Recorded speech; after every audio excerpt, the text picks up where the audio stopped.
one of the guards got shot. He was sniped. So there was no secure area. He survived. It's kind of almost a gentle way to make you realize you got to have situational awareness all the time, right? It was our introduction to watch out where you are and watch out around you, all around you.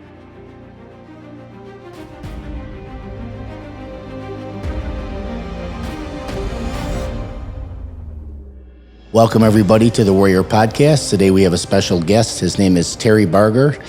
He served in Vietnam in 1969 and 1970. Came to Arizona through Illinois. We're on location right now in Surprise, Arizona. And with that said, welcome, Mr. Terry Barger. Appreciate it. So, my friend, we're going to get to some interesting Vietnam stories, but let's talk about the beginning. So, how old are you? When were you born? Where were you born? I'm 80 years old. So I was born in 1944, World War II baby. Oh, wow. In San Francisco. My dad was in the Navy in World War II. And my mom got a job out on the West Coast. And that's where I was born. So she could see him when he had shore leave. So it worked out pretty well. Do you know what ship your dad was on or what he did in the Navy? He was on 4 different ships. He was on the USS Vincennes, which he was transferred off of, and my mother transferred him off of it. She worked in the Defense Department. Oh, wow. So she got him transferred off of it, and it's a good thing she did. Just about a year after that, that boat was sunk with all hands lost. Wow. So my dad was able to serve on 3 other ships before he got out of World War II. What was the Vincennes? What kind of ship was that? That was a destroyer. Okay, and they call those tin cans, I think, didn't they? Yeah, it did. Because they were the smallest of the combat ships, sort of, and they just got rocked around in the rough oceans, right? And they didn't have the big guns. They had the 105s. They didn't have the 155s and 185s. They had the 105s, so they could defend themselves. But if you ran into a submarine or something like that, they were in tough shape. So, because I'm fascinated with war stuff, so the destroyer's primary function would be what? Basically, it's to guard the flat top carriers that carry all the airplanes. So they run for them, and then they could be part of a flotilla where you had the destroyers, the battleships, which are the big boys. And then you would have a bunch of merchant ships carrying supplies, troops, troop transports, that type of thing. That's kind of what made up the flotillas. Interesting. So you're born in 1944, and then San Francisco, and how long were you guys there? Only there till my dad got out of the service. He was out in 1945 when the war ended. Came back and he decided, hey, we were Midwest people to begin with, but he said, hey, let's see what we can do out here. So he went in to be a baggage carrier at Trans World Airlines at San Francisco International. And he did that for a while. Didn't get much joy out of that. And everybody started getting homesick for Kansas City, which was their hometown. And your mom and dad's hometown? Yep. And I think it was in late 46 that we came back to Kansas City. And then how many siblings? I had 2, got a younger brother and a sister who was the youngest. Are they still around? My brother passed away in 2010, and my sister is still active. Okay, and you have 2 children. You have Michelle, my friend. Right. I have Michelle, who's the oldest daughter, and the younger son is Craig. Craig, okay. So now you moved to Kansas City. Take me through a little bit of the childhood stuff that you basically was there during the 50s, lived in a cinder block house, which was built in World War II specifically for veterans. And these things could take a direct bomb hit and they wouldn't move. But it was small, very, very small, probably just about 980 square feet, which is like an apartment. But it was a home. And we were there and stayed through my first grade year and decided we wanted to move out to an area that wasn't so cluttered and a little bit bigger house. So then we moved out to South Kansas City, and that's where I went to grade school, junior high, and high school. Were you a good student? I was a fair student, not honor roll, mostly B's, and then some C's and an occasional A. All right. And what about sports and activities?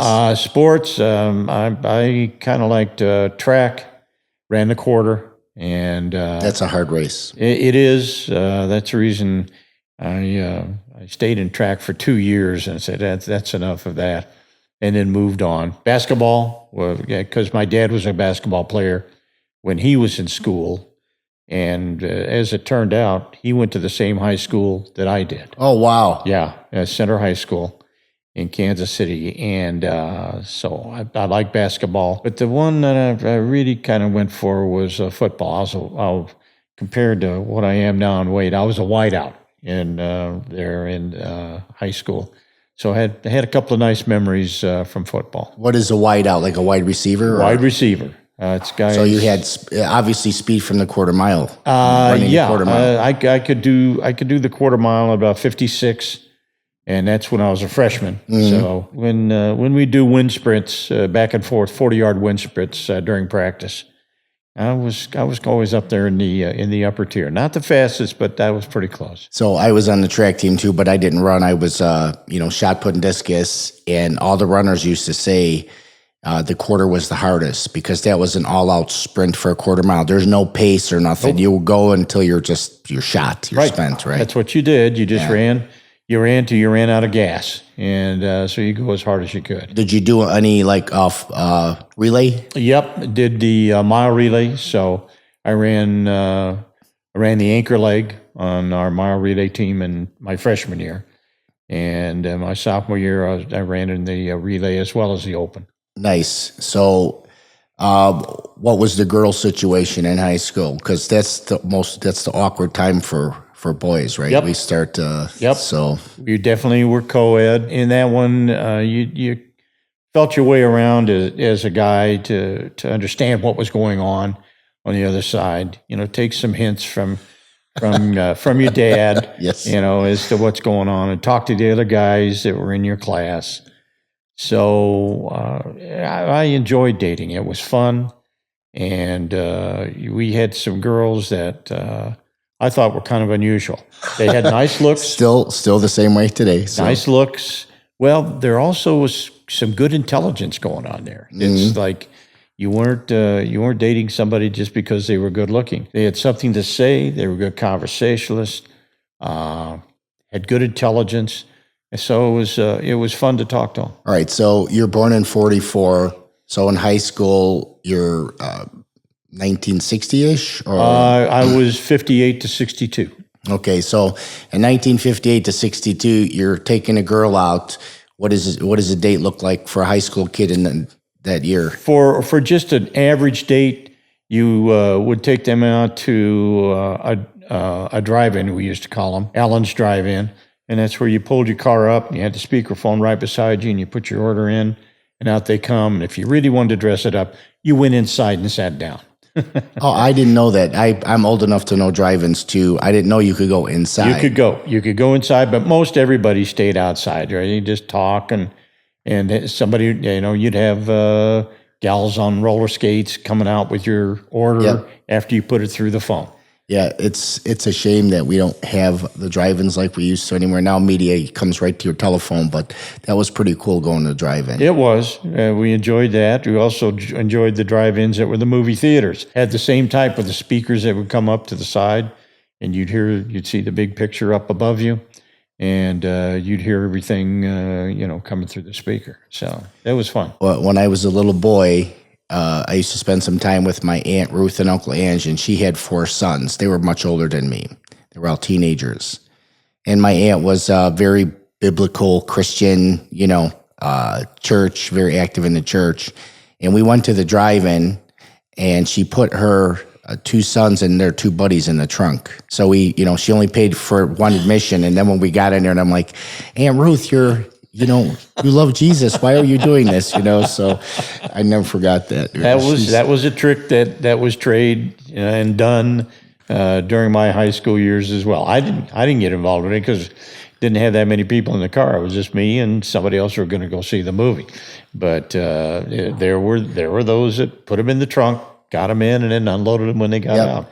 So I want to talk a little bit about your high school curriculum, because I went to school 78 through 82. You were much early. You were 20 years earlier, right? You're 20 years older than me. What kind of classes did they have that you would consider very practical, useful for living your life? I would say, well, basically English. I mean, they were teaching you proper grammar as to what to do. I mean, even my wife will say I'm a little bit of a stickler on that, because we'll sit there and somebody will say something where they're having a verb modifying a verb, and it's going, no, that it's an adverb that modifies a verb. It's got an ly on the end of it, but that seems to be lost when I watch television. Adverbs don't seem to appear anymore. So they would teach you proper English, how to sit there and take a sentence and do a schematic on the sentence as to what the subject was, what the verb was, what the direct object was. So they would go through that and teach you so you could sit there and do it on a schematic. Those are the type of things that I remember. We had some very good English teachers, people that really understood what the verbiage was about, and still kind of remember them to this day. I think the other things that were practical to me, I took Spanish starting in high school, continued on into college.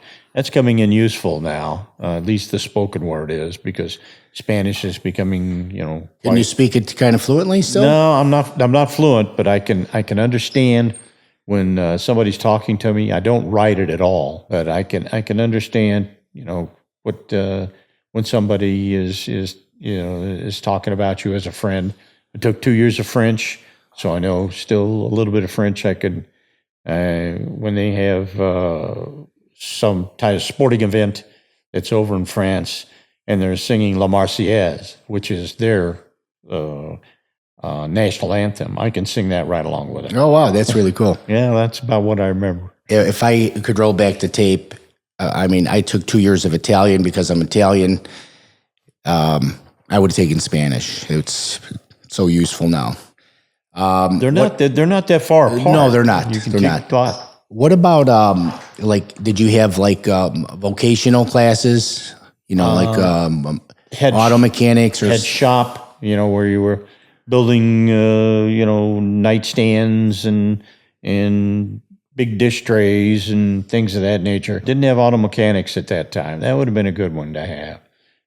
So from the vocational side, that was pretty much it. And then what about the school day? When did the school day start and finish? Pretty much right around 9 o'clock. Everybody would be there, gone by 3. Had a lunch period in between. And in the afternoons, when we were first getting to school, you're talking where we go in September starting. And then we would have our football practice after that. During the summer, we had 2-a-days, one in the morning, one in the afternoon. But during the school week or during the school term, we would have one in the afternoon. And I don't know how discipline was back then.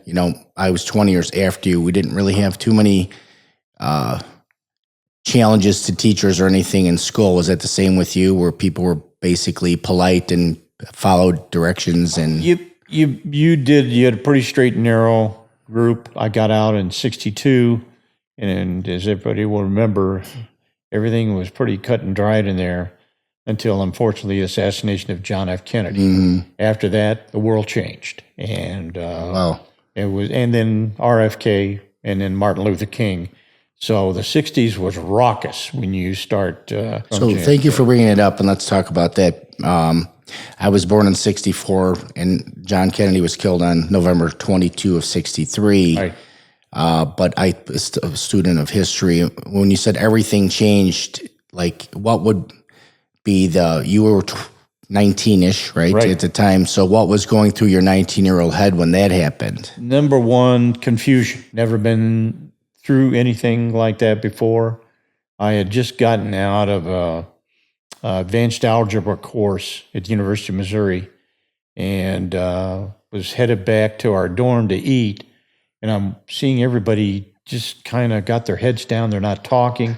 Usually the campus was just, people talking and running and throwing footballs. Nothing. It was just somber. Wow. And I didn't say anything until I got back to the dorm and I asked, what's going on? And they said, well, you haven't heard. I said, no, that John F. Kennedy's been assassinated. Wow. And it just cast a pall over everything. And after that, there wasn't as much joy or just freewheeling.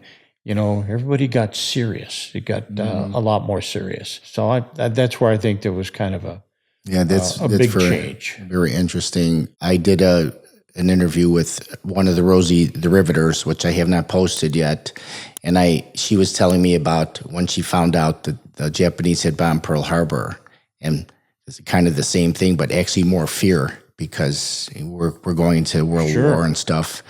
That's interesting. So you were 19, and then the mood changed, and then it was RFK came after that, but that was several years after, correct? Well, in fact, RFK and Martin Luther King, were, almost. Martin Luther King was first. Yes. Yeah. They were, but they were very close together. It was another one where you just felt, how could this be happening? What's going on in this world that would create a person or more than one person to assassinate a religious leader and a politician? You just didn't make sense. When I come back to today, I look back, it still doesn't make sense as to why it happened and when it happened. I don't know if you're familiar with this, but Robert Kennedy was on the campaign trail, and I don't know where he was. He was in Los Angeles. He was making a speech inside when he had one of the guys who was a waiter, Sirhan is his name, and he's the person that assassinated him. Just walked up to him. What I was saying is when Martin Luther King was assassinated, RFK was on the campaign trail, and wherever he was outside giving a speech. And he let everybody know that Dr. King was assassinated, and he pleaded with them. Basically, he said, let us maintain our rational brain in peace. I lost my brother the same way, and I think that was the only city that they didn't have disarray like the other cities. He was actually able to calm them. I think he was in Indianapolis when he did that. Okay. Yeah. Outdoors. That was an outdoor arena where he was talking. Yeah, that was brilliant. Okay, so let's rewind back to high school.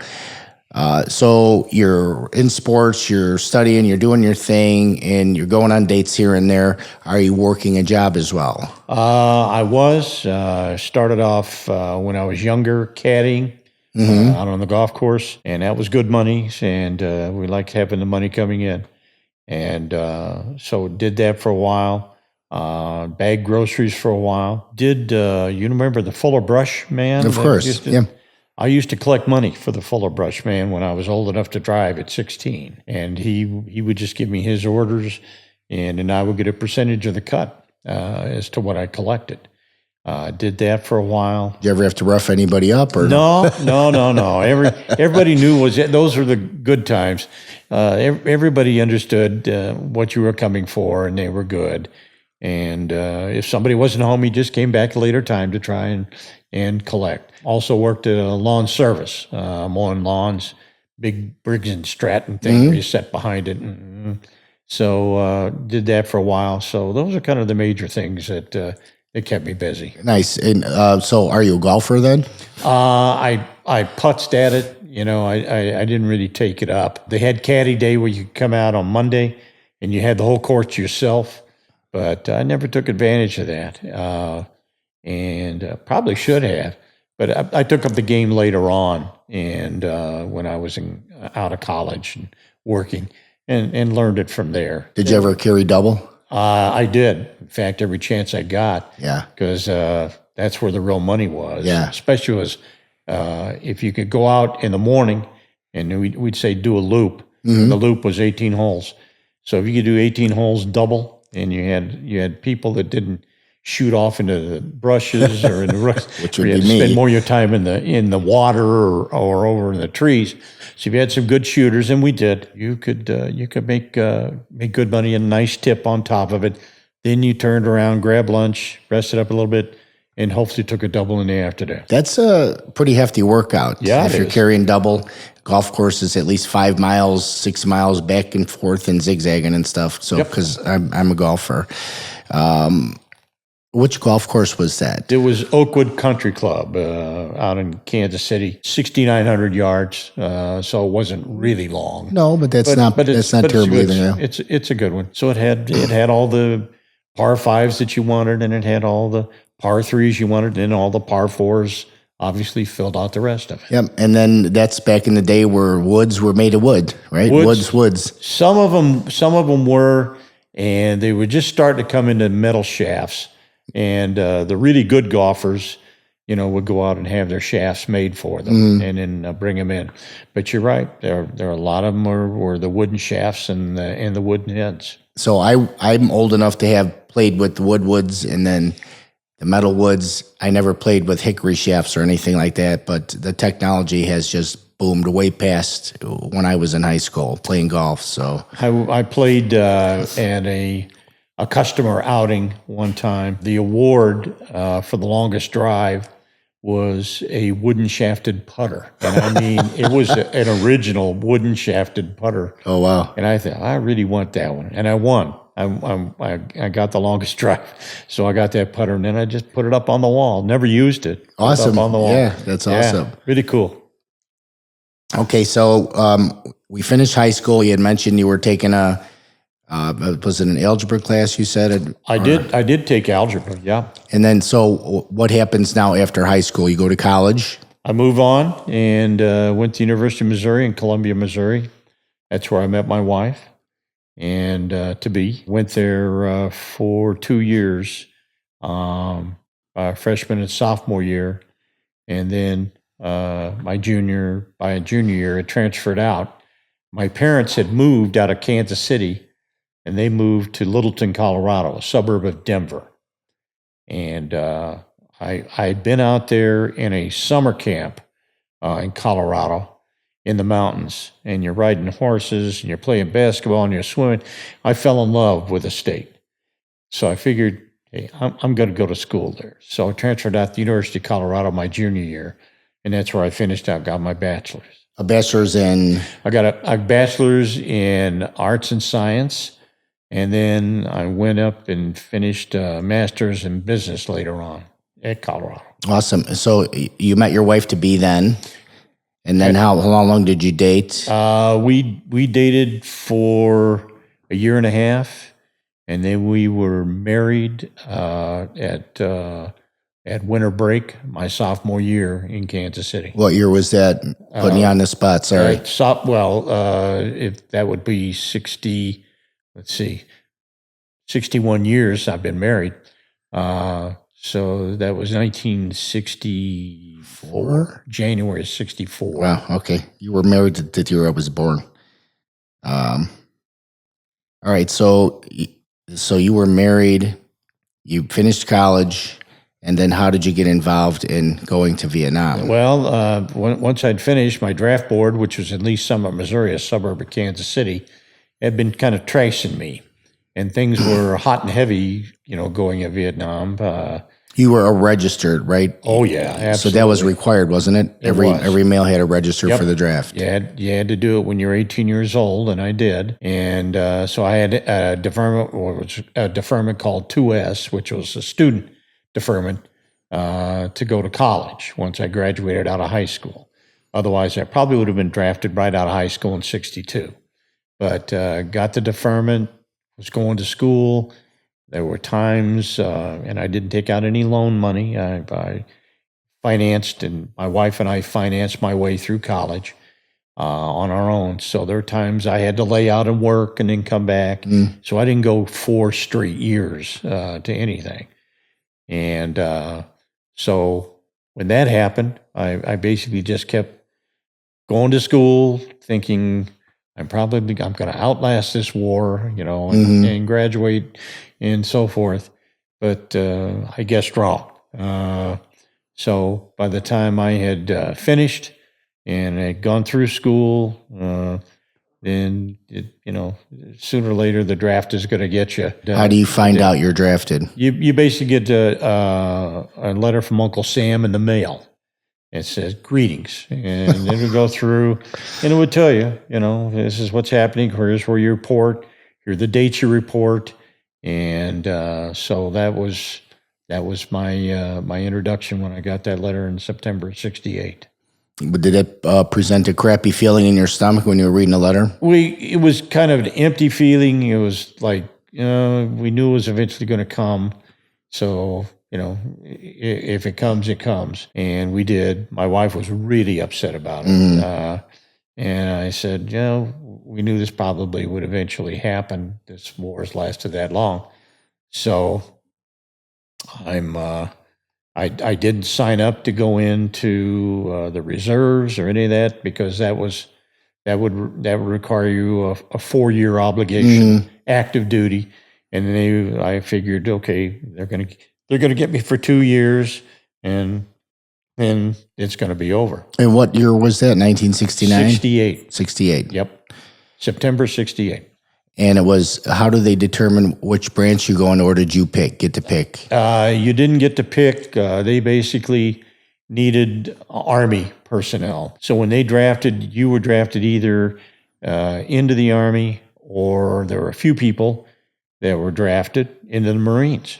And so those were the two branches. There was no drafting for Navy, no drafting for Air Force. So all those guys signed up for longer hitches. All right. So what happens now? The day you have to show up somewhere, right? Is it a recruiting office, or you show up for your physical, and it's a recruiting office, but it has everything off to the side, all the medical facilities.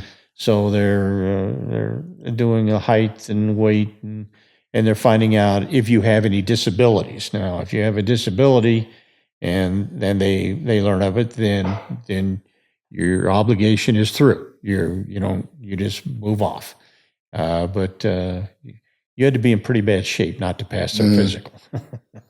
So you take your physical, you're approved, you're told to report back to the induction center at a certain date, and that's when they load you onto buses and off to planes, and then you go off to where you do your basic and advanced infantry training. And those planes are just regular passenger jetliners? Yep. Okay. Same thing that you would expect to fly on today if you were a passenger. Now, I know how it works in the Marine Corps. You got to put your feet on the yellow steps and stuff, because I have a Marine at home. So how does it work with the Army? There were no steps. It was basically, you're here, and you jump on a plane, and they flew me to SeaTac, which is Seattle-Tacoma in Washington. Strange as the Army and the service would have it, you're training for Vietnam when there's snow and sleet. But that was the way they did it those times.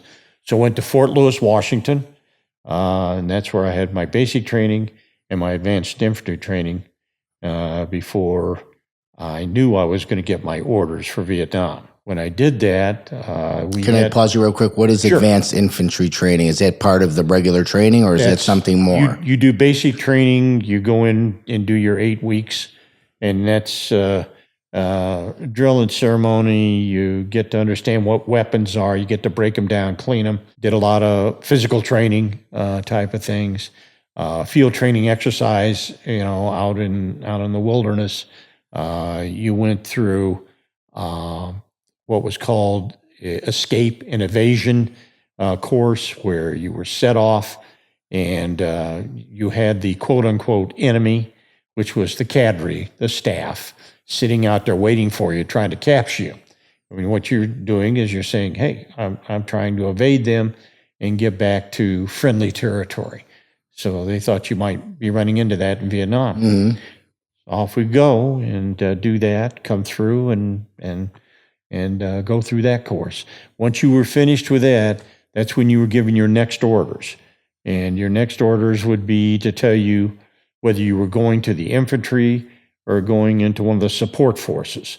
So you could get orders to be a trucker, to sit there and be a cook, be a clerk, whatever. But most of us got it for 11 Bravo 40. I don't know if that's the same in the Marines or not. 11 Bravo 40 is infantry. And that's where I got my orders for infantry. And so that's when I went and stayed in Fort Lewis, just went from one side of the fort to the other side of the fort. And that's where I took my advanced infantry training for the other 8 weeks, was the second 8 weeks. Okay, so now you're done with all your training. Yep. Now what happens? Next would be knowing that you're probably going to get your orders to go to Vietnam. And some were lucky. Some said, "Hey, we've got troops over in Germany," and they got orders to go to Germany, but very, very few. So basically, almost every 90-95% were going to Vietnam. I said, "You know what? I think I'm going to spend as much time stateside as I can before I go over. So I'd like to sign up for another school." And they were offering what was called NCO school at Fort Benning in Georgia. And that's where you go through a course of training. That's a 12-week training session. So they're taking you through compass reading, field training, what you do when you're a platoon sergeant, reading maps, all that good stuff that they were going to be required to use over in Vietnam. And so I went to Fort Benning, Washington, not Benning, Washington, Georgia, Fort Benning in Georgia. And so I went through that 12-week training. When you come out of that, they graduate 90% as E5s with just the 3 chevrons. And those are just regular field sergeants. The top 10% of the class, and I was fortunate enough to be in that, came out as E6s. So it felt kind of funny when you're talking to some of the lifetime people that are in the Army who were training you, and a lot of them were E5s and E6s, and you're coming out having been in less than 8 months, and you come out an E6. Mm-hmm. And that created a little bit of friction. And I could understand that. They earned it the hard way. I came through what they called shake and bake school. That's what they called guys that came out of NCO school. So that's what I came out as an E6. You went off to another training session, which was a basic training session at another fort, and you were their platoon sergeant, and you're pushing all these guys through. And after that, I had my orders to go to Vietnam, but I went to the company clerk that I knew pretty well. And I said, "Hey, how much leave do I have coming?" He says, "Well, you can have up to 30 days. He says, "But usually what they do is they give you a week and have you report to the West Coast. You jump on a plane and you go to Vietnam." I said, "Give me that. Can you give me that 30 days?" He did. Wow. So I had 30 days. My wife and I loaded up our 85-pound German Shepherd into our little bitty Volkswagen. We went up the East Coast, went into Washington, D.C., up into the Carolinas, all the way up to St. Catharines, which is going into Canada. It was illegal for any military personnel under orders to go overseas to leave the continental United States. Well, I broke that order. And I didn't tell the guy who I was when I went over into Canada and the U.S. when I left. And so we crossed at St. Catharines, went up to Toronto, took the Queens Highway all the way from Toronto, 3,200 miles over to the West Coast, British Columbia. And we saw all of Canada. Is this in a Volkswagen Beetle? It was in a Volkswagen Beetle with an 85-pound dog in the back. The dog weighed more than the motor in that car. Well, he kept his balance in the back, that's for sure. But that was a wonderful time. The people were wonderful there. They knew my situation if they asked, and they wished us the best of luck. So went over there, ran out of money in British Columbia. Didn't have any. Went back down to Fort Lewis in Washington, got an advance in pay. Took my wife, and we went right back up to Canada, had a good time. Then I went through San Francisco and reported at Oakland, Travis Air Force Base. And that's where they kept you in barracks there until you got all your gear together and you had your orders. You were going to Vietnam. So when that came, no dogs or animals were allowed in the rooms. And we kept sneaking our 85-pound dog in every night into the room, told them be quiet, don't bark, whatever. Well, you were breaking some rules, my friend. Oh yeah, we were bending them. We didn't bust them up altogether, but we were bending them pretty good. And got him back in the Volkswagen. My wife got on the Volkswagen. I stayed there for 3 days before the orders came through. And then once they did, I signed the papers, kissed her. She went in that Volkswagen with the dog, saw some friends on the way over, but she made her way all the way back to St. Louis with the dog in the back. So she was a trooper. That's a long drive. And a stick shift. And well, no, that was automatic. Believe it or not. I didn't know they had them. Yeah, they had automatics back then, and so it wasn't that bad. So she must have been a little bit of a wreck, right? That you were going off to Vietnam. Yeah, she kind of hoped at the last minute there'd be a reprieve or something would happen, and it just it just wasn't going to happen. This thing was going on for long term. So, and I said, you know what? We hear a lot in the newspapers about what this war is about. That it's vastly unpopular, most unpopular war we've ever been in. And that we shouldn't be there. And so this was like, these were grumblings that were happening amongst the citizenry, right? Absolutely. We as guys who are in the military just had to kind of turn a deaf ear to that. Right. Because we had a bigger objective. Our bigger objective was we're going over. So now we're going to have to face it. The ones who are back here saying no, they weren't. Either that or they were headed to Canada or whatever they were doing. And in my feelings, those people that decided to go to Canada, I respect them.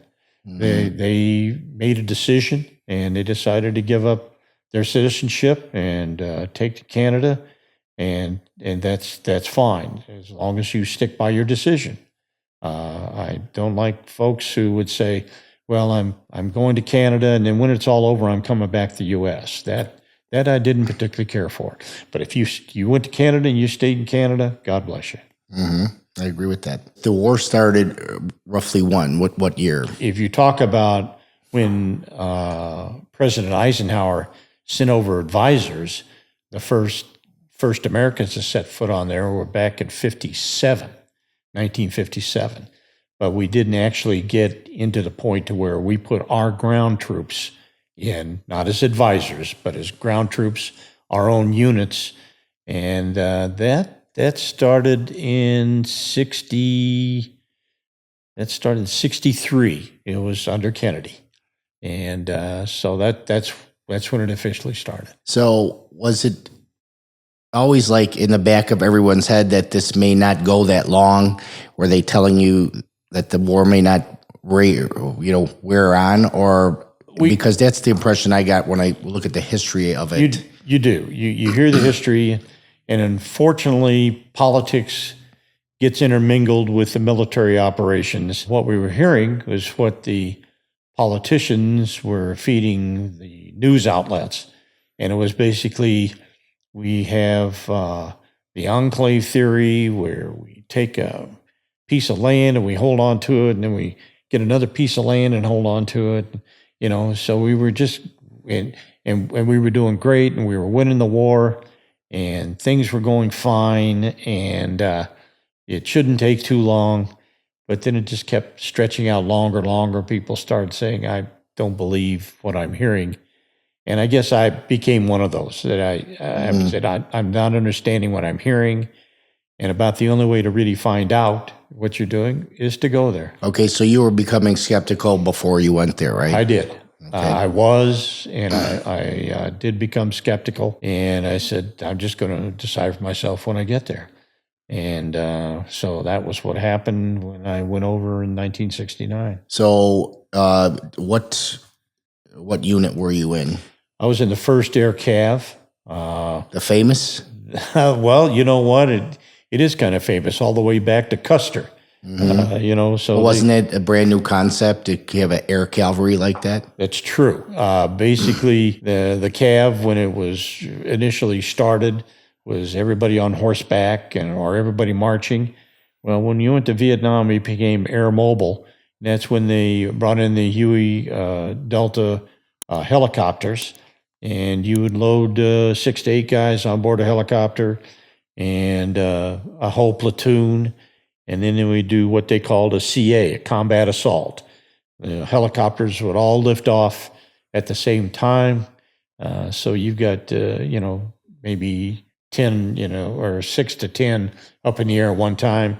They would take you to where your area of operations was, where you were going to be, brought you in. You secured that whole thing around the helicopters. Had first helicopter landed, people got out, they circled all the rest of them, landed the helicopters, unloaded everybody.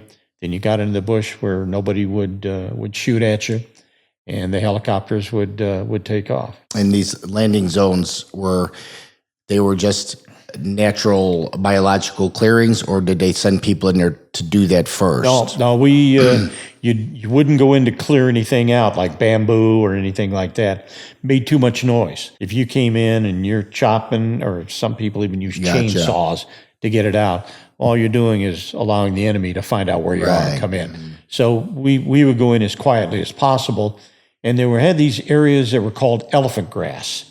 And it was grass that, might be up there 3-4 feet tall. And you would come in, the helicopters would set down and kind of tamp it down. You could get off, and then hopefully there was either, bamboo or trees that were out there, and you could get yourself into seclusion once you landed and get everybody there and get the helicopters safely out, and away they go. Your first boots on the ground, you're getting dropped by a helicopter. And was that an anxious moment for you? Were you guys worried like you maybe get ambushed, or do you remember? If you were the first helicopter to land, you know if you were going to land in what we called a hot LZ, or if everything was okay. If it was a hot LZ, people were shooting at you. So the first helicopter, if you're in the lead helicopter, that's the one that did it. I was never in the lead. So, it just worked out that way. So when we came and we landed, it was secured, and so didn't have too many problems. If you hit a hot LZ, the first helicopter in, if it was taking fire, he would tell all the rest of them that were behind him, hey, we've got to circle up. So they would go up, and they try to find an alternate area, and then land in an alternate area. That's so interesting. So do you remember like the first time you had to fire your rifle? Now, first of all, were you using the M16 or the M14? No, it was the M16. All the M1s and M14s were out of were not being used anymore. So it was the M16, lightweight, air cooled. It was a good weapon, and so we felt good about that. You got assigned that weapon when you came into Vietnam, and you sighted it in. You went to a firing range and got it all sighted in to where it was good for you, and that was a weapon you got to keep. And it was kind of interesting coming into Benoit Air Force Base outside of Saigon when you're landing, and you step off the plane and heat hits you. It's like walking into an oven. Yeah. So you had to get used to that, and then they assigned you to some barracks and assigned you to a rifle, and you went out to what was supposedly a secured area so you could sight your rifle in. Well, the second day we were out, we were sighting in our rifle, and we heard somebody scream, and we wondered what the world's going on? And you had these 8-foot berms, just like these walls right out here to shoot into, right? Yeah, well, no, they were protecting you. These were walls that were Oh, raised gotcha. I'm sorry. to Yeah. protect you, and you had guards on top of the berms, at each of the corners. Well, one of the guards got shot. He was sniped, sitting up on top. So there was no secure area. He survived. I mean, bullet went in here and circled around, and he had blood all the way around him, but he survived. And so it just told you, okay, there is no safe area here. You just Was that your first incident where a gun was fired by the enemy at you? Wow. Yep. Yeah, we were just inciting our guns. And you would do it probably like you probably did in the Marines. If you were on a firing range in the Marines, you had a big old target that was way at the other end, and they did them on lines, and overhead lines, and then you would it'd take you out 100 yards, 80 yards, and then you'd shoot at that target. Then you bring it in and see what you hit. Center mass, not so good. Whatever. And that's what we were doing there when this guy got sniped. Well, it's kind of almost a gentle way to make you realize you got to have situational awareness all the time, right? It was our introduction to watch out where you are and watch out around you, all around you. Wow, that's interesting. So now you're there, your rifles are sighted in.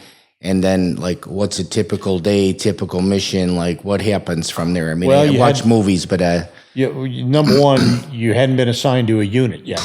You had to get your orders, and once you got your orders, and I got mine for the first air cav, and then you jump on a helicopter with a bunch of other guys that are assigned. Then you go out to your first station. They land you there, which was to me was Phuc Vinh. And at landing zone buttons, and they set you down. Off you go. You're greeted there by the cadre, saying, "Okay, here's where your bunk is. Here's where you stay. And we'll get you assigned to your platoon, whichever platoon is assigned." What is the size of a platoon approximately? 44. Okay, but 4 squads, 11 guys each. And then what's the hierarchy in like that? Basically, on that one, you go up to the company size where you have 4 platoons, 44 each to a company. You had a company commander who was a captain, and he had his XO, and he would have his sergeants and everything underneath him. In each individual platoon, there was called a platoon leader. That was supposed to be a first or second lieutenant.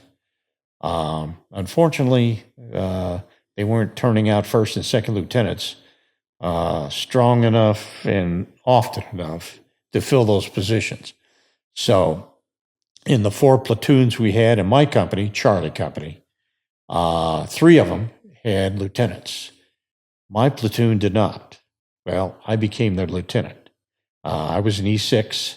I was coming fresh out of stateside. I didn't know what from Shinola, and I was their platoon leader for 44 guys. So the first thing I did was I gathered them together. I said, "Look, we're all over here together. We're in this together." I said, "Forget about the stripes. I'm one with you, and I'm here to learn from you. So I'm going to watch you and listen to you before I really start doing anything." And that seemed to take with these guys.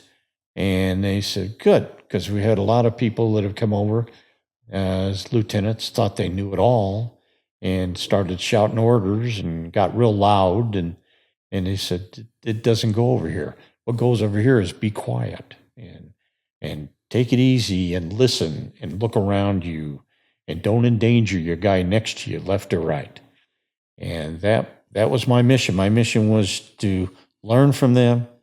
And my personal mission was to make sure that nobody in my platoon died, and nobody did. Wow. While I was over there.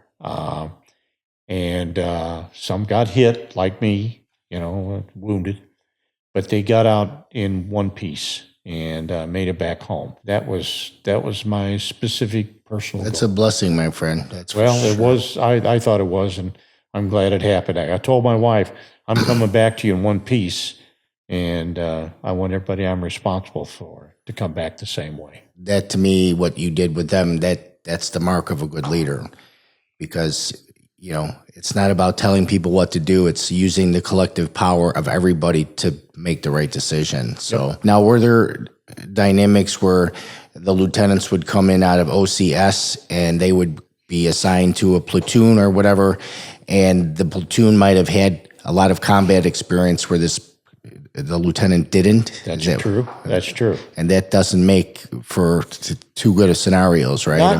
Not too good a scenario unless the lieutenant coming in, and there were some.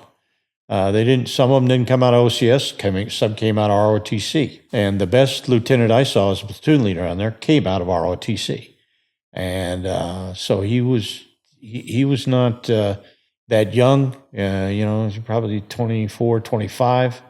Most of the people coming over out of OCS, it could be 21 or 23, 24, maybe at the most. So he's a little bit older, but he was smart. He knew what he was doing. I watched him, and he was our platoon leader when I first came there. But then he got DEROS, to basically meaning you're out of service, you're leaving, and but I watched him a lot, and learned a lot from him before he left, and I took over as platoon leader. Sometimes the lieutenants and up could have a little sense of over bravado. Now, I've read that it was all about body count in many instances, because they were showing body counts on the news, and the lieutenants wanted to get body count. Let's go out on a mission and let's go get some body count, right? So tell me this story you told me already about the lieutenant that you defied. The one that I had came after this lieutenant I told you about. He was gone, and then I was the platoon leader for probably about 4 months before this younger, and he was young. I think if I remember, he had to be in 18. He probably was 21 at the most.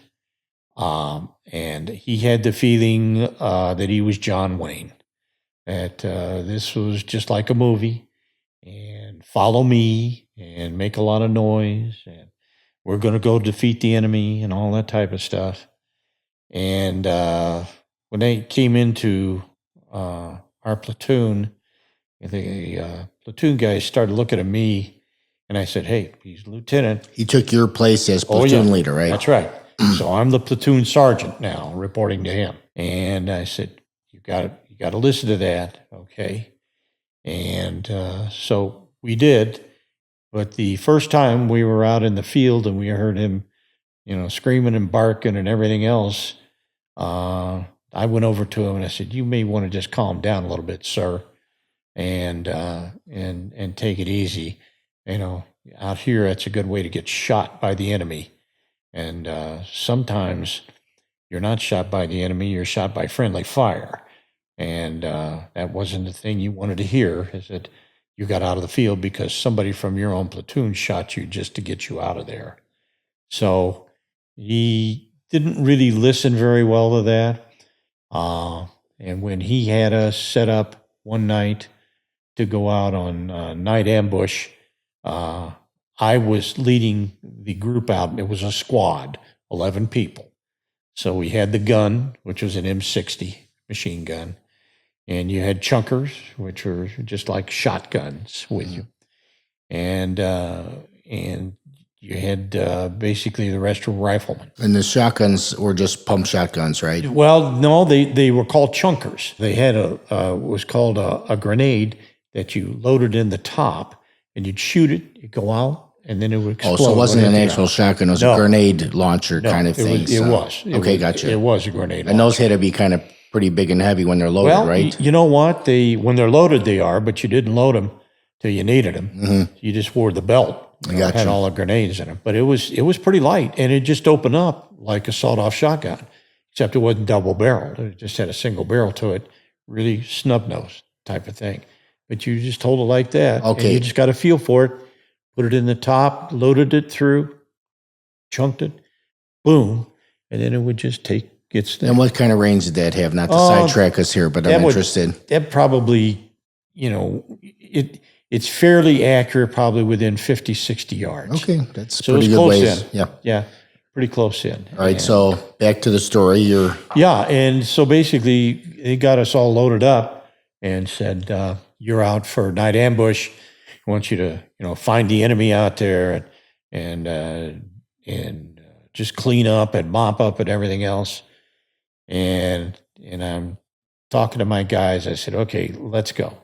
So what you did, you come out of a perimeter where you had probably 4 towers in the perimeter, and guns were loaded, the machine guns, and they were guarding everything. And you're walking out of that perimeter, so you're going from the safe zone out to unknown territory. And what they said they want you to do was to report in every hour you were out. And we were supposed to be out for 6 hours. So 6 different positions. So we said, okay, we hear you. So we walked out a certain area, and then you did what was a clover leaf. You went out, swung around, did your different spots. Here's number 1, 2, 3, 4, 5, and 6. And then you came back in after 6 hours. And so I walked out, and the guys are kind of looking at me saying, we're going out in complete darkness out here. This is enemy territory that could be set up. They could be set up for ambush for us, and we could be walking right into it. I said, I understand everything you're telling me. I said, we've got a plan here. So we walked out to the first position, which was deep enough in the woods where they couldn't hear us. We could see our perimeter. They couldn't see us. And I said, okay, phone in the first position. My RTO, radio telephone operator, RTO phoned in the first position, told him what the coordinates were, and said, we're set up. All right, that's great. And I said, all right, now what we're supposed to do is move the second position. We didn't move. We sat in the first position. And when we got the second position, I knew where the coordinates were. I called that in. I said, we're at the second position, no contact. And they said, okay. And then we were supposed to move to the next position. Never moved away from the first position. And I knew my 6th position was over here. So all I did was shoot an azimuth. We did 2, 3, 4, and 5, and called in all these fake sit reps, the situation reports. Called in all the sit reps. Then I just shot an azimuth from here over to here and said, okay, we're at 6th position, which we were. Would you just go straight across there? All I did is just go straight across, kept the tree line. So I knew exactly where number 6 was. And I said, we're at 6th position. And we sat there for our hour. And then we said, okay, we're coming in. Everybody, here's where we are. We're coming in. We're friendlies. And so then you had call signs that you would give them code words. And so they understood all that. And so we came in, and that was it. I was not going to walk my guys into a blind ambush. I just wasn't going to do it. And what would be the purpose of doing that night mission anyway? Did it make any sense to do that? It probably makes sense in one aspect. In one aspect, it makes sense if you know the enemy is out there and you know where they are. So if you want to go out and you want to make contact, just to make sure you've got the right position on them, then it makes sense. We had no intelligence whatsoever about that area that was out in front of us. It could have been loaded with a division-sized VC or NVA, North Vietnamese or Viet Cong. It could have been loaded. We just didn't. You could run into a company size.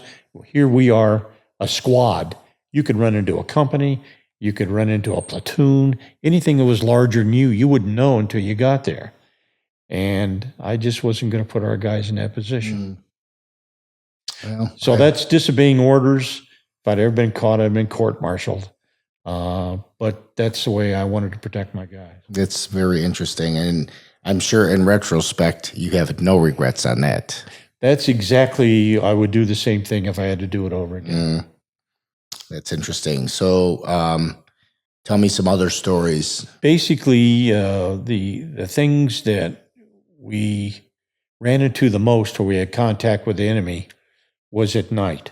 Very, very seldom during the day. We only had two run-ins during daylight hours, and they were light. Nobody took heavy casualties. They took heavy casualties. We didn't. But when you were set up in an LZ or a fire base where you are secured and you're inside the perimeter and whatever else is outside that perimeter, where the advantage was for mostly the VC, that's who we ran into most, was to attack at night. And so that I can count of in Buttons alone, we were hit 6 times at night. And so they would come in, and they had a very, very slick entree into that. They would run probably their smallest guys in, and knowing that we had barbed wire and claymore mines all set outside, trip flares, just all kinds of gas, all kinds of stuff that could come in on top of it. They bring their smallest guy in, and they were trained by the VC to slide underneath the barbed wire, and when they were good at watching and seeing that they didn't trip any of the trip flares, so that would give their position away. So they could get in almost, and when you had strands, we would set up probably 7 strands, outer strand, next, keep going closer until you had triple strand right there in front of you. And these guys would make it all the way to triple strand. We wouldn't get to see them. They're dark, black, black PJ type of stuff. And before we could see it and get there, so that was kind of what we ran up against. The one thing you did want to have is to have one of your guard tower positions knocked out by an RPG, rocket propelled grenade. They had those, and they had when they were armed, they had their rifles, AK-47s. They had their rifles, and they had rocket propelled grenades, and they had 88 Mike where they could just sit there and go funk, and then put put rockets in on top of you. So it was basically either mortar, rocket propelled grenades, or having the rifles. And when these guys were coming through, mostly the first strand that's coming through, those guys would not have anything on them, because you couldn't be carrying rifles and get yourself through all this stuff. So they pretty much all they had were, maybe they had a couple of knives, and that was about it. What they got inside, if they got inside our perimeter, sometimes they did. They would try to pick off one guy or 2 guys, whatever, and take their M16s. Then they would go to the very center of your perimeter, and they'd start shooting out, because all of our guys now are in front of them. They're all surrounded, and it would be chaos, because we go, what the hell's going on? We got fire coming from the center of our perimeter, inside our perimeter, and we got people outside that are firing mortars and grenades and stuff. What's going on? So if they infiltrated, they could cause a lot of chaos. Wow. And that's basically a suicide mission for that guy. You know what? Some of them it was, but a lot of them survived. If they got into the center, they just shot everything up around them, and then by that time, you had them trying to come straight at you from the outside, so we didn't know which way to turn. you know. Oh, yeah. Yeah. And we didn't want to shoot towards the center. We could shoot some of our old people on the other side, True. you know. So you had to be really careful about where you shot when you shot towards the center. So we just had to keep it real quiet, and we'd take out our bayonets and we'd try to find them. And if we found them, we'd take it, we'd put an end to that. So that's kind of what you went. So it wasn't exactly a suicide mission. Sometimes those guys made it and survived. Now, if we caught them and we'd held them as prisoners of war, we tried to get all the information out of them. If they felt that, hey, my side, the VC, is not winning, they would chew hoy, which means they would come over to our side and they would become Kansas City Scouts. They were VC that now were fighting with the Arvins, Republic of Vietnam, the South Vietnamese soldiers, and ourselves against their own buddies. And so they were fighting for survival. And how did you? Well, you couldn't, but wouldn't you think they're going to be a double agent now? You know, there's no way you could be a double agent because these guys that were Kansas City Scouts, all of them walk point. Now, what I mean walk point is if you're in a single line and you guys are going through jungle, everything, they're the first person out in front. And the only way they could get away is if they took off, you know, and tried to run towards the enemy.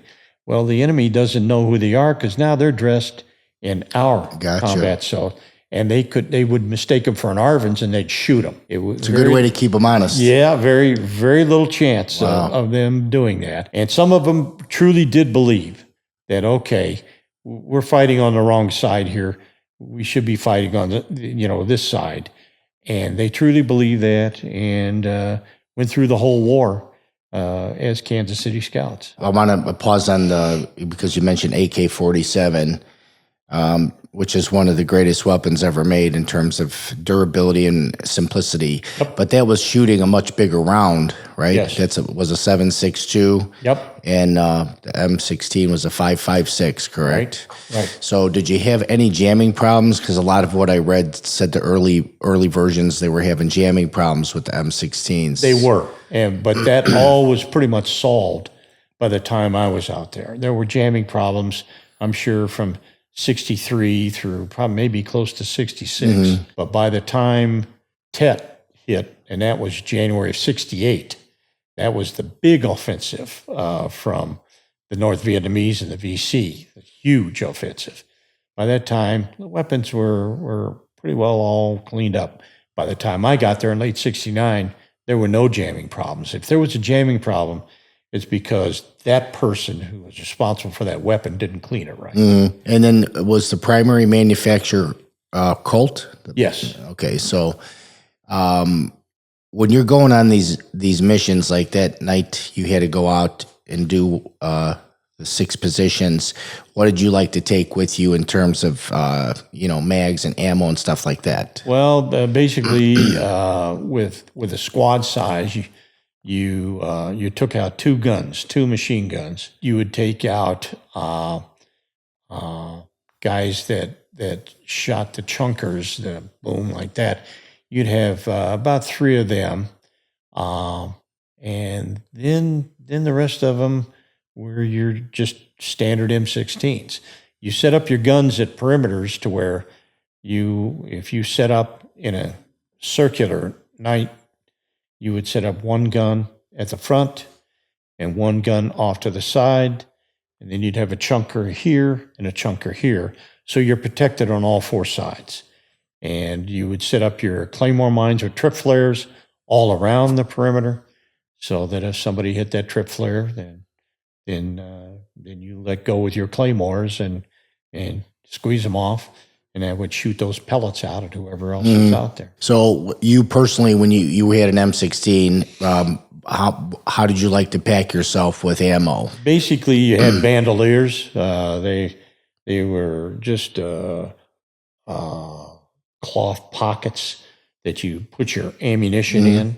You had 1, then you had 2, and 3, and then that's what you carried your own personal ammunition. You had enough rounds to, to Have keep a you party. going.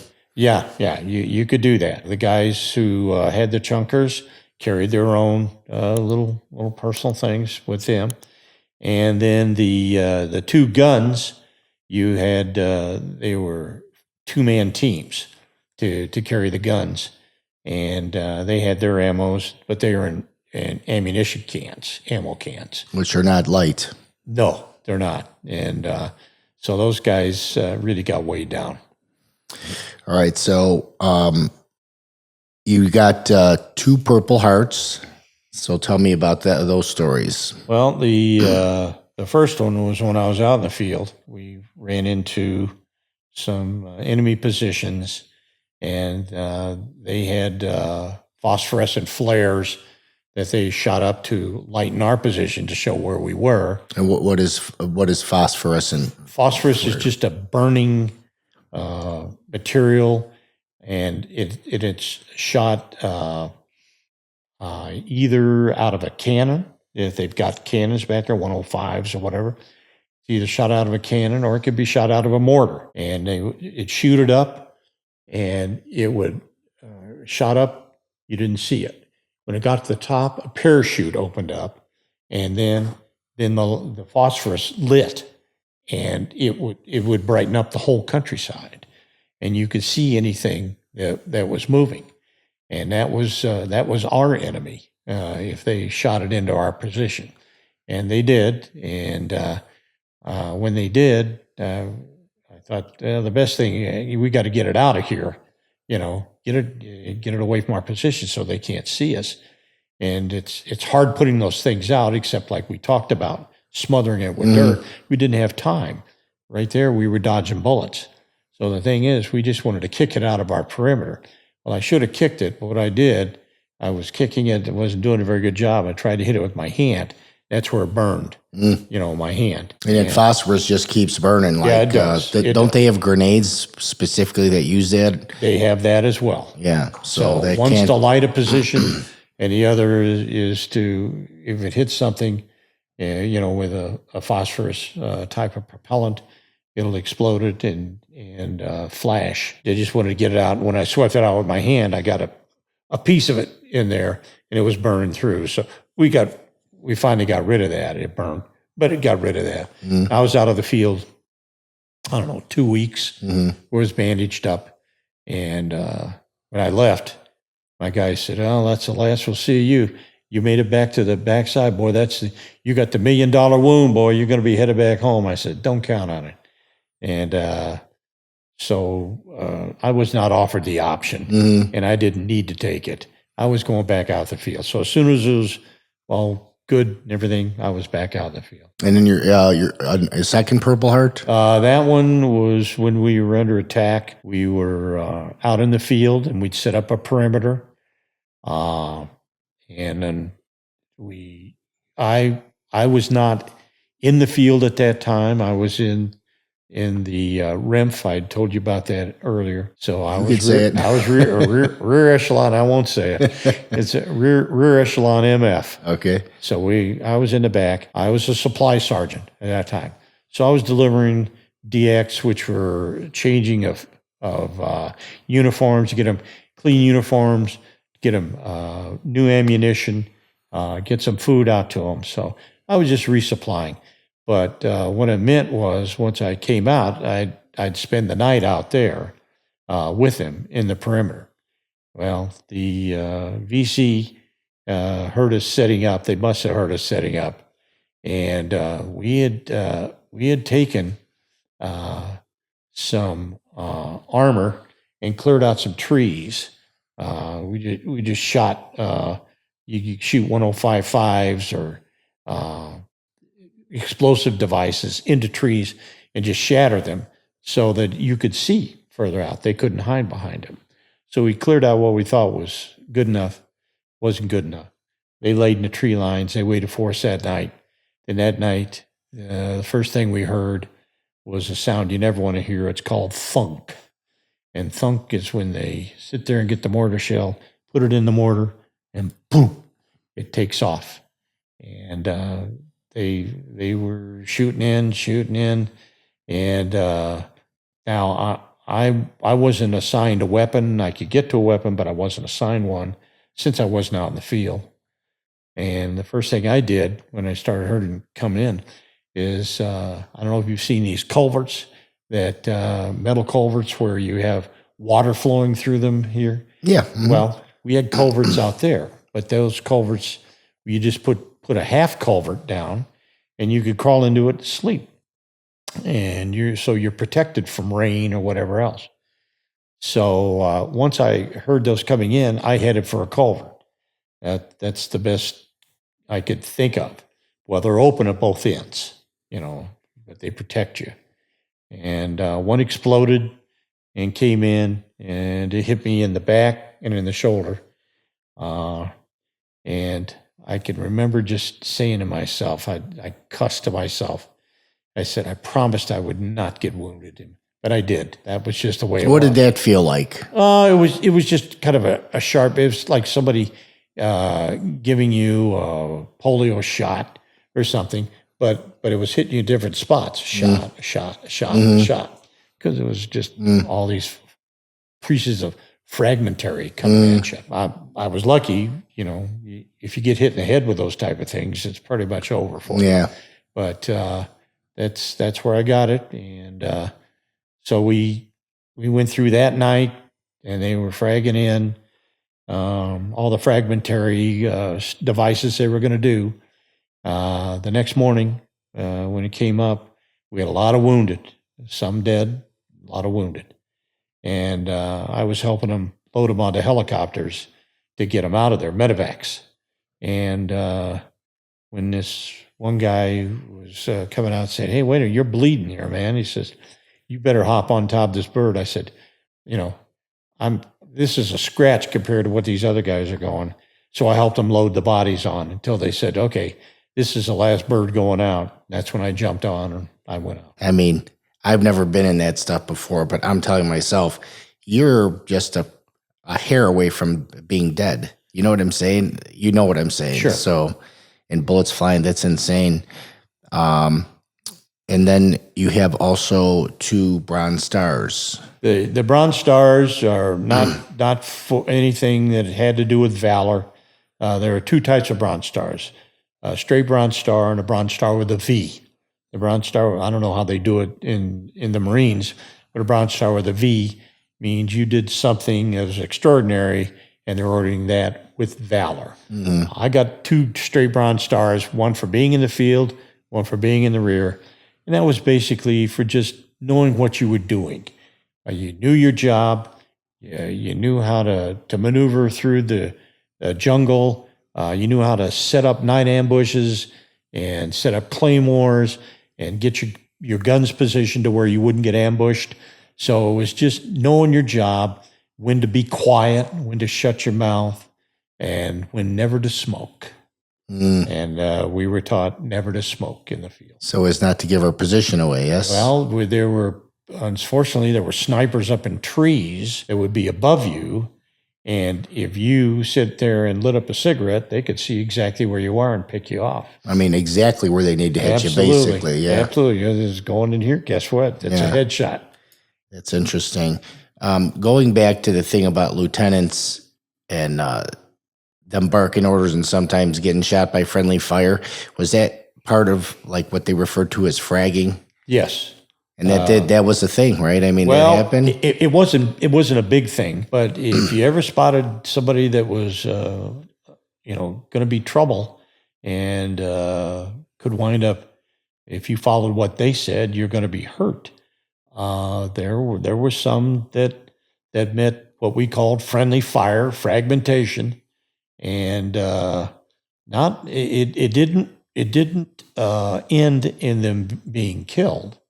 But they were wounded enough to where they were out of the field and out of that area to where they could be a danger to somebody. It's a shame that some felt that was their personality, and they just, once they got that single bar of a lieutenant, it kind of went to their heads like, okay, I can whip the world, and people got to listen to me, and so That was Yeah. that was what you were worried about. After you got your second Purple Heart, how long was it till you were out? And the reason I ask it the question that way is I had a Vietnam veteran on, and he got 3 Purple Hearts. And when you get 3 Purple Hearts in a certain time frame, you're out. You're gone. Yeah, that's what happened to him. So There you were gone. And so basically, I was probably out of the field maybe 2 months. But when I say out of the field, it meant I just didn't go to the field. I was back in an LZ. But what yeah. they did is they went in, they dug out as much shrapnel as they could. And they said, yeah, there's some still in there. And I still got some in today. Oh, do you? Yeah. Yeah. I always kind of joked that if I go to an airport, I might set off all the alarms.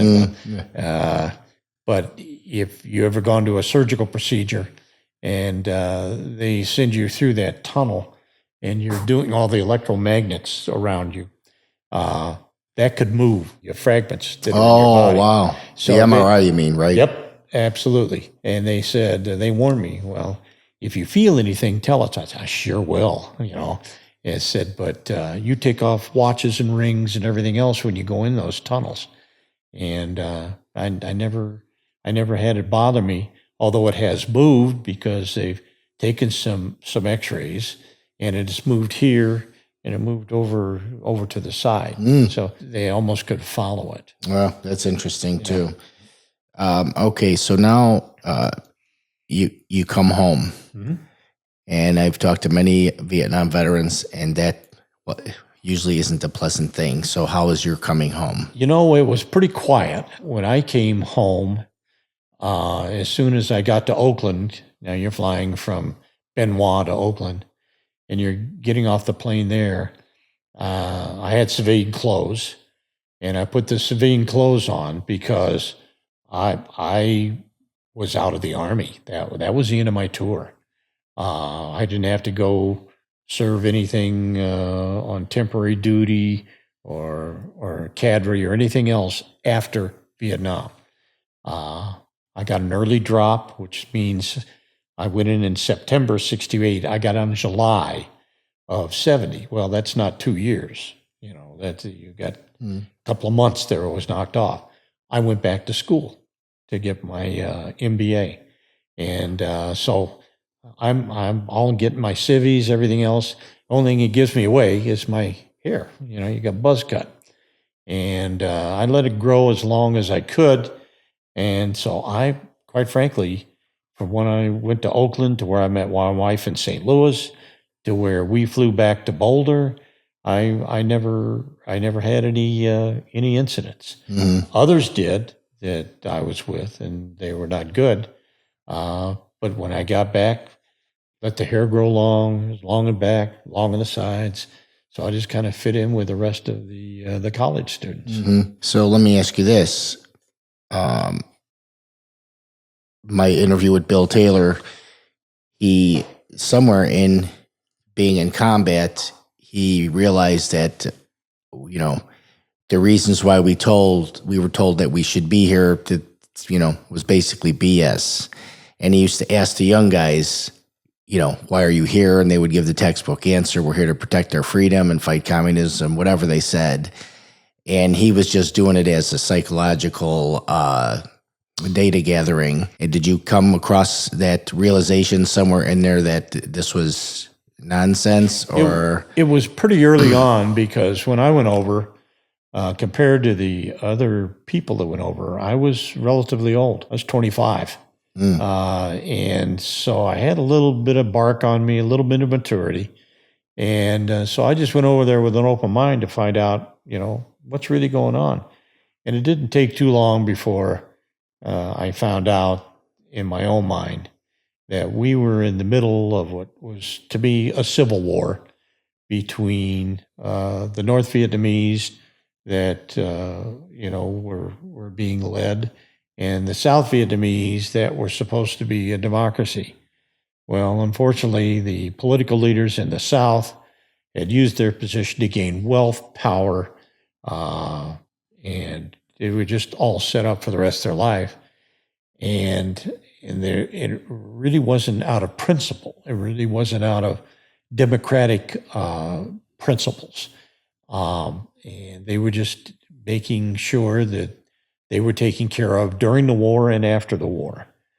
And so that became pretty apparent to me and so I kind of studied what the North Vietnamese were doing. And so they had leadership of people that had been educated in Britain, that understood what communism and socialism was. And they said, we have got brethren in the south of the DMZ. We've got brethren south of the DMZ that believe in us, believe in our way of government. And if we launch a full offensive from the north down there, they're going to join us and they're going to become part of us. And partly they were right. Some of them did do that.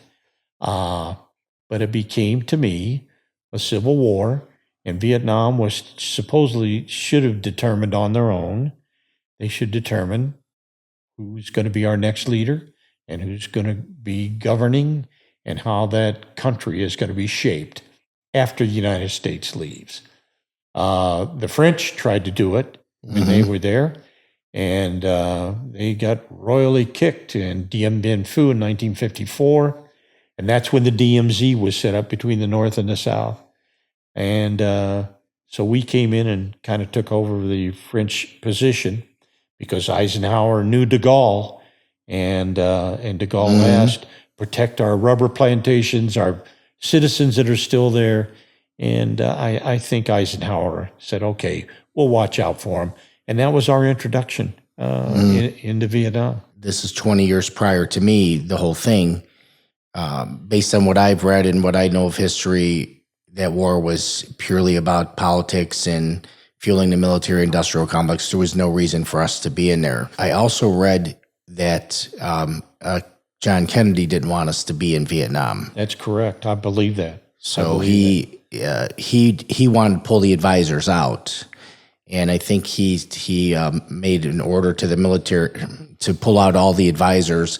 He wanted 1,000 out by December, and he was killed November 22nd. And then all of a sudden, we're full power in Vietnam. So I think that was one of the motivations to take him out, because that didn't go along with the plan. There was one thing that happened since Kennedy was the next president after Eisenhower. He did listen to Eisenhower, and Eisenhower said, what you have in Vietnam, and he asked specifically about it, what you have in Vietnam is you have a firewall in Vietnam.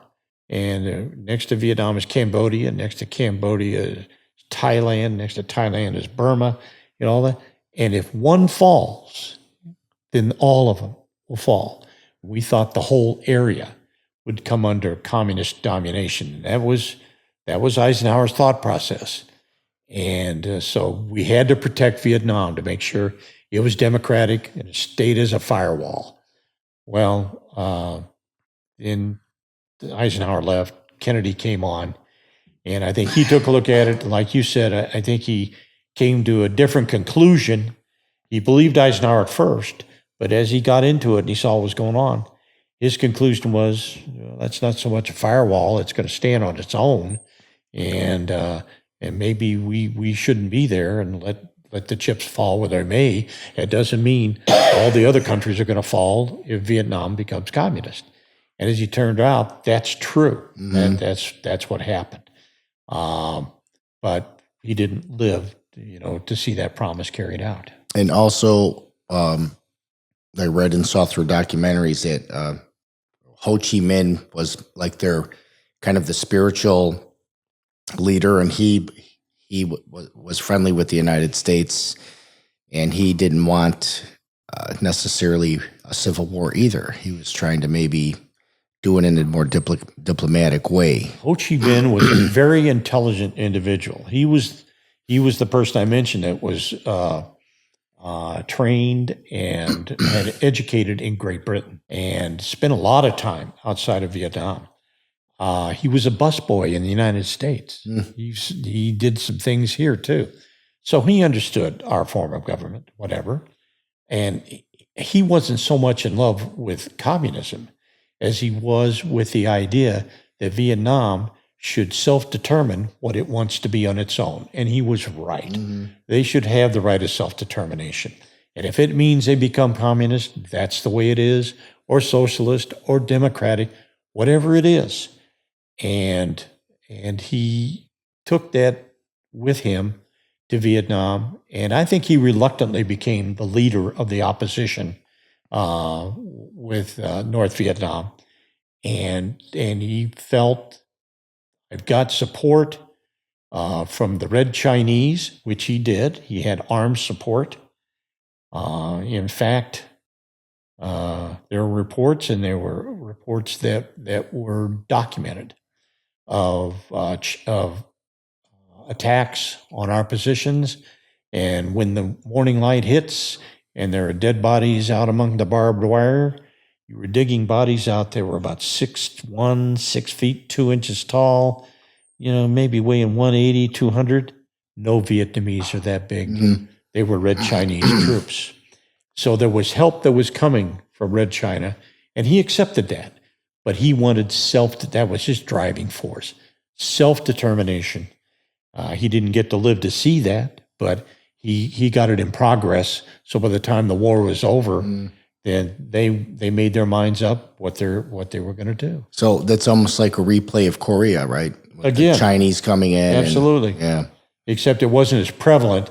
I mean, when MacArthur faced the Red Chinese at the Yalu River, they were swarming. I mean, they were divisions coming in. These were just individuals. You just caught individuals that were in there, and they might have been advisors for all we know. Right. But they certainly were not Vietnamese. Can I ask you about your medals? I heard a story about your medals. What you did with your medals? Well, I put them in this shadow box my wife did behind me. God bless her. I had taken all the medals that I got, I put them in a box, and I shoved them in a drawer. And she dug them all out. She says, no, I want to see them. So she had them put in the shadow box that you see behind me. And it's kind of a retrospective of, what I went through, because some of it shows NCO badges when I went to NCO school, and the E6 stripes. There's a boonie cap back there, and you can see it has Ann across the bill and Colorado across the top, because that's where I came out of, and that was my wife. And then there's these grenade pins that are all around it, and those were the ones for grenades that I pulled and used. Wow. So that was just kind of an overlook, and there's a nice map that shows where I was stationed while I was over there. So it was a remembrance, and I bless like her it. heart that she did that, because they still probably would be in the drawer to this day if it wasn't for her. Yeah, it's definitely important what you did. All right, Terry. So now we're all done with Vietnam, and take me through family life and having kids and all that stuff. What did you do for a living? When we were finished, I was out in 1970. And Ann and I had promised each other we weren't going to stop any family until all the military obligations were over with. And so we had no kids at that time. But then we said, okay, now it's time. So we had Michelle in 1971, a year later. And so we went through that. I was still going to school to Boulder. And while I was a student, Ann was working. I would babysit Michelle. So I was a stay-at-home pop and going to school at the same time and taking a part-time job all on top of it. It was an interesting experience, learning to be a father for the first time. It required me to do some things that I hadn't done before, and that's to be more patient and understanding that there's another individual here that's more important than you are that you're looking after. So I did that. So Michelle came on in 71. 7 years later, her brother came along, because we had decided we've got Michelle and we're going to do some fun things with her and really concentrate on her. So we did that. We became big fans of Disney World. We took her there 3 times on her own. And she loved it. So that became our go-to spot for vacations. And then 7 years later, Craig came along, and so then we got him involved in going to Disney World. So that became our big vacation spot. And what did you do primarily for a living? I went on interviews. There were 5 interviews on a college campus. We were told at that time that it was very hard, difficult to get jobs. Jobs were really scarce at that time. So I was fortunate enough. I got 4 offers out of the 5 people that I interviewed. And the one I went with is Dow Chemical, up headquartered in Midland, Michigan. And that's who I came on board with. Start off as a marketing development person, somebody that just understands what Dow's about. And you sit on the inside desk taking orders on chemicals and plastics. That was in Atlanta, Georgia. Loved Atlanta. Great place. Down there for a year. Transferred up as a field salesman into Grand Rapids, Michigan. And we had a sales office in Grand Rapids. So I was there for 5 years.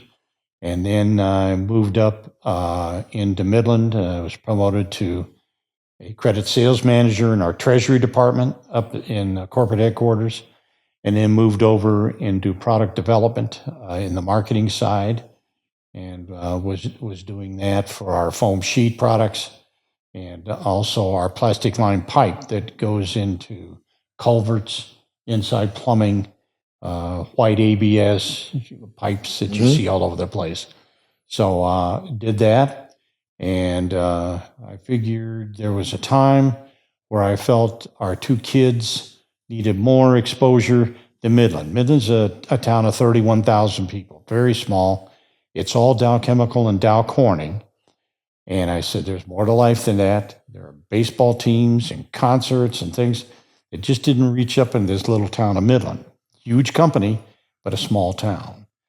And I asked for transfer out, and I did.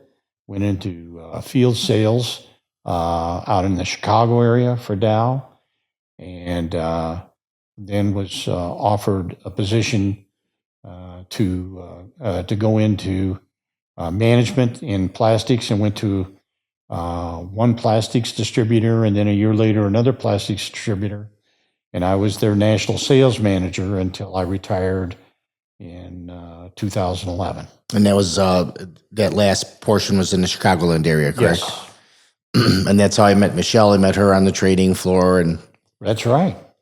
and her and Marty, I believe, started dating on the That's trading right. floor. And he was, I told you before, stood shoulder to shoulder with him, and he was the enemy. So he was my envy at that one time. So it's funny how life works out. It's funny because Michelle, I don't know if she's gone through her history with you, not her current, but what she was. She traded on the floor as well. I didn't know if you knew that. Oh yeah, I knew Okay. because she stood right close to me. Yeah. That was something that I was kind of concerned about, because I know how male dominated the floor is down For there. sure. And you're better off if you're 6'2", 6'3", 6'4". That's to right. gather your spot on the floor. And she wasn't quite that height, but she held her own. Yeah, she did gained the good. respect of folks down there. Yes. And if somebody shot something at her, she shot it back just as hard. So she's one of the people, some of the few females, I think, that went down there and were able to make a success and live in that environment. Yep. And I'll tell you what didn't happen to her is that she didn't succumb to the pressure of becoming an a-hole, because it's a lot of people that happen to them, So she did hold her ground, and she did good. And, she did make millions of dollars in a single day like some of them did, but she didn't sell her soul either. Nope. She was very handsomely rewarded for the time she was down there. And then she did what she wanted after she got off the floor. Yep. And so I'm a parent too, and I walked off the floor not owing anybody anything. So you done good, my friend, with There you that. go. Thank you. Yeah. Appreciate it. She did well. So great story. Very grateful that you shared all this stuff with me. So I like to ask this question at the end of all the interviews, and that is, on a scale of 1 to 10, 10 being the best, how happy and fulfilled are you? I'm going to put it at a 10. Awesome. I've done the things that I wanted to do, places that I wanted to see because being raised in Kansas City, my parents both being raised in Kansas City, outside of seeing San Francisco, we didn't travel that much. We didn't do that much. If we went any place, we went down the Ozarks and saw my aunt and uncle lived in Joplin, Missouri. Well, you're still in Missouri. So I had not gotten outside the state of Missouri except for being born and one trip back to the coast to see my uncle and back. Had not seen anything. And so when I met Ann and we hit it off and we got married, she told me all the spots her parents used to take him. And they went to Minnesota and Canada and Colorado and all this stuff. And I said, that's what I want to do. I want to travel around. And we did get to do that. We have been in every state of the union except Alaska and up in the Northeast. We really haven't hit any place in the Northeast except New York. But every other state we have been in to vacation or visit or travel through or work, whatever it might be. And so I have some very fond memories of those trips. Awesome. I love the kind of the 30-day sabbatical in the Volkswagen. That's a trip of a lifetime, actually. It was. Yeah, we enjoyed it a lot. And then how many years have you guys been married? 61. Wow, that's phenomenal. We were lucky. We got married when we were 19. And the bottom line gets to be people usually they get married like that, at least the ones that came out of my high school.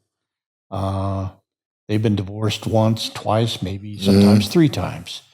And it's just that people are so young and they're still growing and they're finding their feet and getting to get their way around the world. And they had not grown up yet. And they didn't know what they want to be and who they wanted to be with.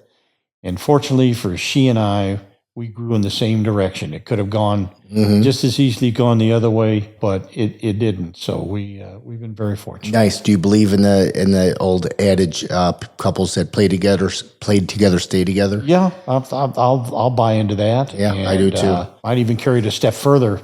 Those that are dedicated to each other and listen to each other will stay together, and that's what I think drove our marriage. I would listen to her. She would listen more to me. She's a better listener. And she'd teach me more patience. And she had noticed a big change in me when I came back from Vietnam. And I didn't call it this, but everybody else seemed to put it on. And it was PTSD. And I got it diagnosed once I came out. And she walked me through it and talked to me about it. And would tell me, you're headed in the wrong direction here, come on back to the middle road.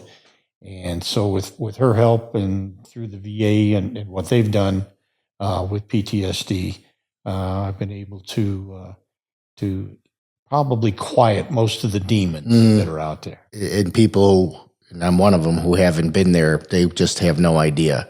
Our brains aren't made to see the things that you saw. They're not made to deal with the stresses that you guys did. I have a family friend. He's one generation older than me. He was friends with my uncles. And he said, on Memorial Day, he doesn't leave his bedroom. And he was a medic in Vietnam. So, so I told you how grateful I am for veterans, and I thank them all the time, and I write them notes and leave it on their cars and stuff like that, because you guys, to me, you represent the best of us. You represent the true American spirit. You put yourself through pretty crappy stuff, and I think there's a resurgence of people actually starting to get it now. I hope so. We appreciate that. The thing that I never thought I'd be affected by any of that, I tried to put it in a compartment and compartmentalize it in my brain to where I didn't visit that area. But the one time that it opened up on me was in D.C. It was the first time I got to see the wall. And when I saw the wall, there were people up there that I knew, and you can trace, who your buddies were and all that stuff on the wall. And I saw all that. That didn't affect me as much as it was early morning and it was kind of damp. And I don't know if you've been to the wall, Not yet. but basically it's built below ground level. Hmm. And above it is a terrace at ground level that's up there. So it's down below ground level. So you're walking down below ground level. It's all carved out. So it's pretty. It's cool. It's a colder environment down there. And so I'm sitting there watching. The sun popped out, and just as the sun popped out, there was a bead of water that started at the top and trickled all the way down. And to me, it was a teardrop. Wow. It was telling me there were. You have to wait on me. It was telling me that somebody was crying for all those 58,000 people. And that's how I felt. And I feel that way today. Got me with that one. Sorry. I haven't been there It yet. gets me every time. Yeah, I haven't been there yet. And I do believe in signs, by the way. But I know when I do get there, I'm going to be like this. I appreciate your time. I am grateful. And this has been an honor for me to have you here. And I hope you'll enjoy it after we edit it and everything. Let me say this to your audience. I appreciate you taking the time. You didn't just come next door. You made a special trip here, and I really appreciate that. Thank you, sir. That's pretty phenomenal. Yeah, and then, like I said, it's my honor. So, well, Mr. Terry Barger, I thank you for coming on. Great story. Your story will help a lot of others, I'm sure. And God has blessed you, my man. And He's blessed all the men who worked under you out there because they all made it back home. Good for them. Yeah, and I'm glad you did too. So thank you. Thanks. All right, everybody. Sorry about the little tears there. Thank you for joining us on the Warrior Podcast. Remember, there's a warrior inside us all. See you next time. Thank you, sir.